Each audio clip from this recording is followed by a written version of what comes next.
Hi guys, for today's video, ako ay magkakabit ng mini driving light sa motor ng aking kapitbahay. Ayan nga po, inumpisahan ko na install. Ayan po, ikinukunik ko na dyan po sa may accessories wire papuntang relay para magkaroon ng pag isinusi yung motor, saka lang siya magkakaroon ng power. Ayan po, kinahanap ko na yung dapat pagsusutan ng mga wire. Yan nga po, medyo ako nahihirapan din. May babakbakin akong tape dyan. Yan, ginamitan ko na ng konting para mas mabilis-bilis alisin ang tape. At ayun na nga, isinusuot ko na siya sa papuntang mini driving light para i-connect.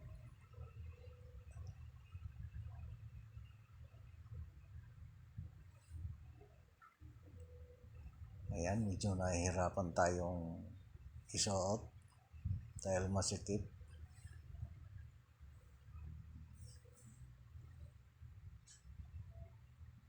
Siyempre, kahit ganun pa mahirap, gagawin natin para mapailaw natin ang mini driving light ng motor ng kapitbahay ko. Yan na nga, medyo nahihirapan ang person. Sa totoo guys, hindi naman talaga ako manggagawa niyan. Nagsisearch lang po ako sa YouTube din.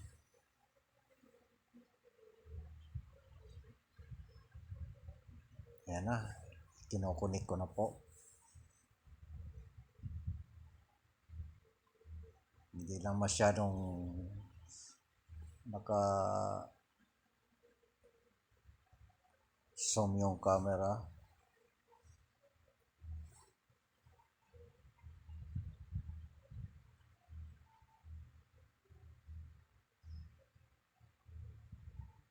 Sinisiguro ko lang para maganda ang pagkakakabit. Ayun, pinipilipit ko na ng gusto dyan.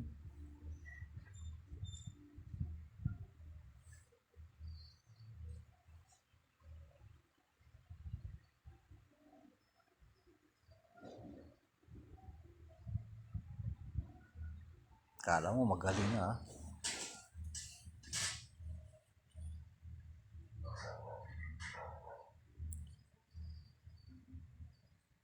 Siyempre, sinisiguro natin kung saan nakatapat ang wire na yan na kinakabit ko. Sinisiguro kung anong number doon sa relay.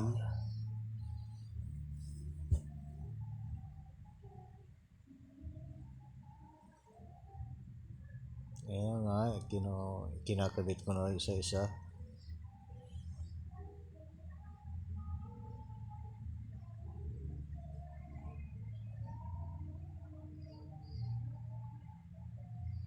Siyempre, lalagyan ko na ng tape para hindi mag-ground. Pasensya na kayo, hindi na tama yung camera. Sa akin nakatutok ang camera. Mahirap kung walang cameraman.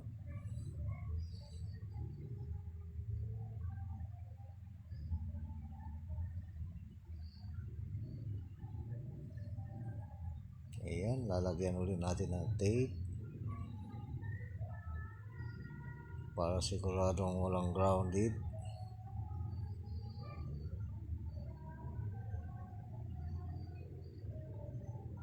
Ayan, babalatan natin para may connect na.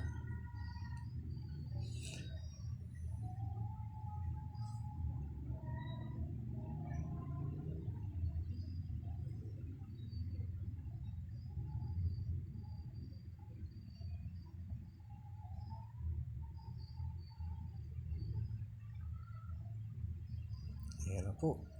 Tinatap ko na po dyan sa relay.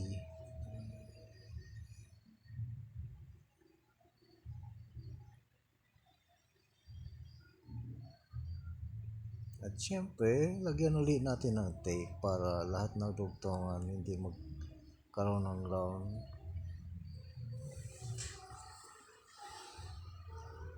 Ayan na. Siguro natin na walang didikit sa body.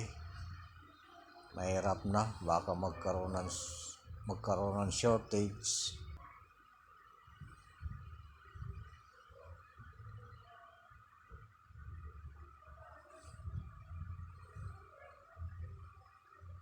Nangangalay na ang person, kaya umupo na.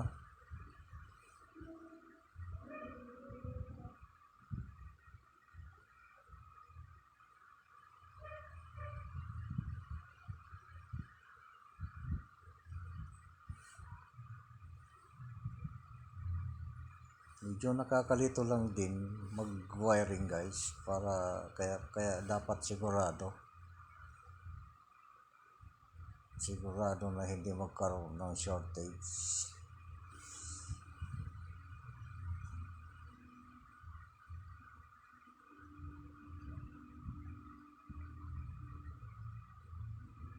Ang dami naman ginalagay ng tape. Pasiguro talaga.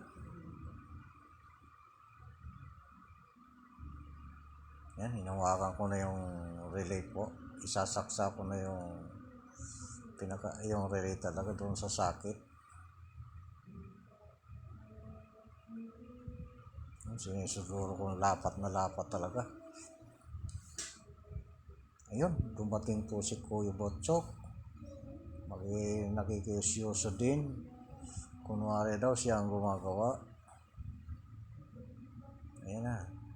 Tinatap ko na po yan dyan sa mini driving light para mapailaw na po yan. Yan, isa-isa po. Maliliit lang po ang wire niyan, kaya mahirap itap.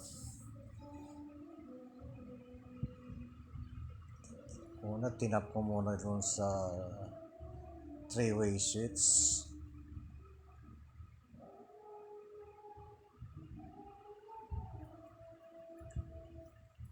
Hirap na ang persons kay. Pero carry naman. Ayun nga. Isa-isa nang itinatap yan.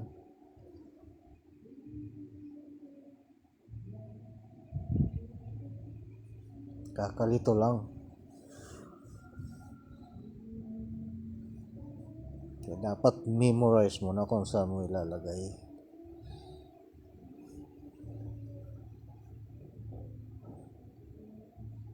Yan.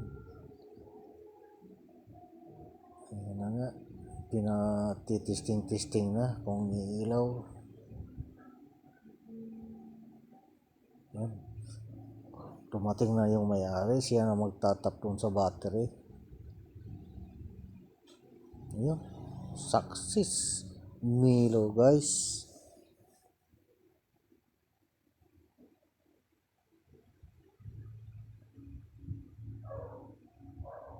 Ayan, testing na uli. Ayan, umilaw yung hinahanap ko na po dyan guys ang high and low.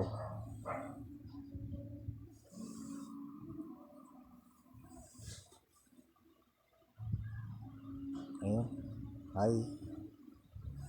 Umilaw na yung high.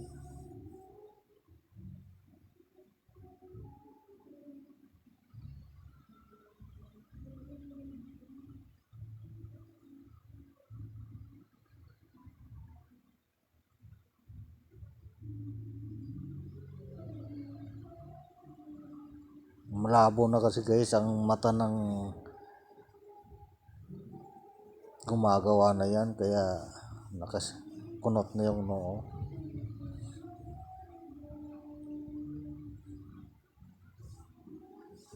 Pero malapit na yan guys, mga 10 minutes tapos na.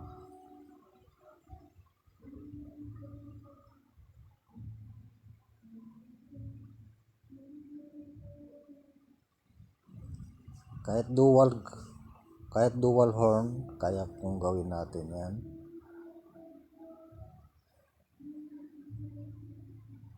With relay, kaya natin gawin yan. Ayan na nga, tinitesting nga po natin. Ayan, okay Kung na po siya. talagang